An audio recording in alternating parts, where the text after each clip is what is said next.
আসসালামু আলাইকুম। স্ক্রিনে যে ফটোটি দেখতে পাচ্ছেন এটা কিন্তু সম্পূর্ণ এআই দিয়ে তৈরি করা হয়েছে। দেখতে পাচ্ছেন এখানে কিন্তু প্যালেস্টাইনের যে ফ্ল্যাগ আছে সেটা কিন্তু জড়িয়ে আছে। তাছাড়া কিন্তু বাংলাদেশের পতাকার কম্বিনেশনে কিন্তু ব্যাকগ্রাউন্ডটা আছে। এখানে প্যালেস্টাইন জিন্দাবাদ লেখা আছে। এখানে বাংলাদেশের পতাকার কম্বিনেশনে কিন্তু টেক্সটে আছে। সেটা কিন্তু সম্পূর্ণ এআই দিয়ে তৈরি করা হয়েছে। আপনি কিন্তু চাইলে আমাদের এই প্রম্পটটি ব্যবহার করে কিন্তু এমন একটি ছবি তৈরি করে নিতে পারবেন আপনার নিজের। তো চলুন দেখে নিই কীভাবে আপনি এমন একটি ছবি তৈরি করবেন। ওকে, তো চলে আসলাম মোবাইল স্ক্রিনে। তো শুরুতেই আপনি গুগল জেমিনাই ওপেন করে নেবেন। সো এখানে আমি জেমিনাই ওপেন করে নিচ্ছি। গুগল জেমিনাই ওপেন করার পর উপরে দেখতে পাচ্ছেন ক্রিয়েট ইমেজ, এই অপশনটিতে ক্লিক করবেন। ক্লিক করার পর এখানে প্লাস আইকন থেকে গ্যালারি থেকে একটি ফটো নেবেন। দেখতে পাচ্ছেন গ্যালারি থেকে একটি ইমেজ আমি এখানে আপলোড করে নিয়েছি। দেন এখানে একটি প্রম্পট দিতে হবে, যে প্রম্পটটি কিন্তু আপনি ভিডিও ডেসক্রিপশন বক্সেই পেয়ে যাবেন, সেখান থেকে নিয়ে আপনি ব্যবহার করবেন। সো আমি প্রম্পটটি দিয়ে দিচ্ছি।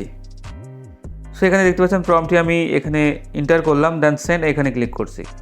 এখন কিন্তু আমার প্রোডাক্টটি তৈরি হচ্ছে, অর্থাৎ পিকচারটি কিছুক্ষণ অপেক্ষা করতে হবে, তারপরে কিন্তু আমি ইমেজটি পাবো। ওকে, ফাইনালি দেখতে পাচ্ছেন আমাদের ফটোটি তৈরি হয়ে গিয়েছে। দেখতে পাচ্ছেন কত সুন্দর বেটার একটি ফটো দিয়েছে গুগল জেমিনাই আমাকে।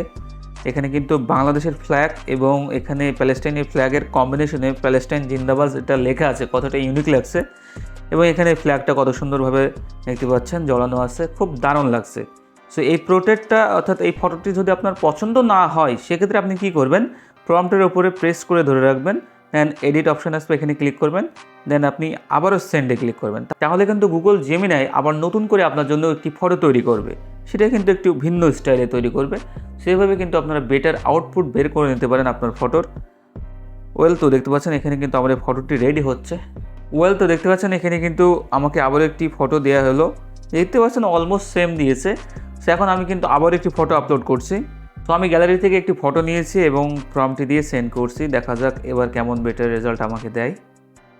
ওকে, তো এখন আমার ফটোটি কিন্তু রেডি করেছে। দেখতে পাচ্ছেন এটা কিন্তু রেডি করেছে, কিন্তু এখানে একটু সমস্যা হয়েছে।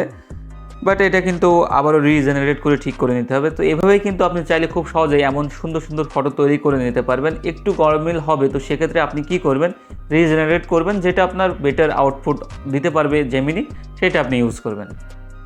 ওকে ভিউয়ার্স, তো এটাই ছিল মূলত আজকের ভিডিও। আপনি জেমিনাই থেকে ফটো তৈরি করার পরে ফটো যদি রেজলিউশনের সমস্যা খুঁজে পান বা নর্মালি যে জুম করছেন ফেটে যাচ্ছেন, সেক্ষেত্রে আপনি এনহ্যান্স করে নেবেন। ওকে, তো শেষ করছি আজকের ভিডিও।